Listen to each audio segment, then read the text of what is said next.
लिख लो हमारी बात। अगर धनी बनना है तो हम तुम्हें सच्चा उपाय बता रहे हैं, परोपकार करना शुरू कर दो। 5 रुपए से शुरू कर दो परोपकार करना। हमारे वृंदावन में सेवा कुंज के इस साइड में एक आश्रम है जिसका नाम नथियाबाई। नथियाबाई तो जब आई यहां तो उन्होंने सोचा मेरे से क्या भजन होगा, संत सेवा बन जाए, यही मेरे बाकी की बात है।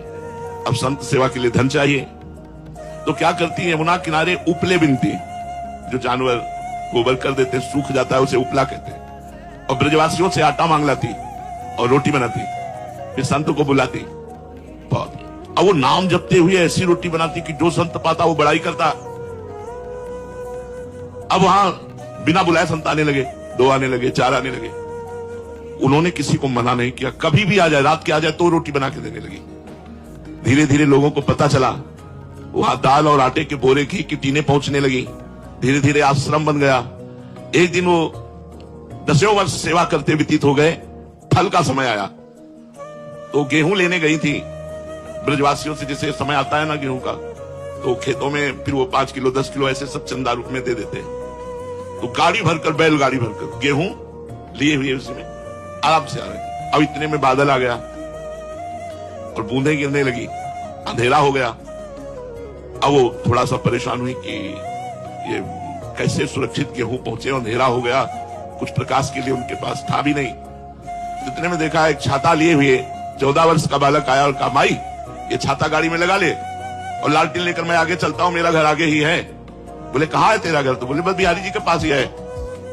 वो नथियाबाई जी के आश्रम तक छोड़ करके आए और मुस्कुरा करके चले गए। अब नथियाबाई के दिमाग में ये बात कि 8 बजे रात्रि के बालक, लालटेन, छाता, हो सकता है कोई बालक, लेकिन मुझसे इतना प्यार क्यों करता है कि वो भींगता रहा और छाता मुझे दे दिया। जब दूसरे दिन बिहारी जी के दर्शन करने गई तो बिहारी जी के दर्शन में दिखाई दी लालटेन और छाता। अरे बोले तू ही था, मैं समझ गया। अंदाज तो लगा रही थी पर पक्का नहीं था, आज तो पक्का हो गया।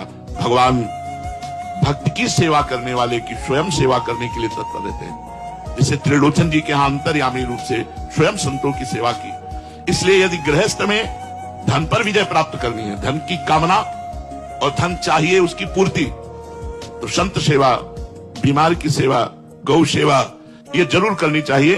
और शास्त्र आज्ञा करता है 10%,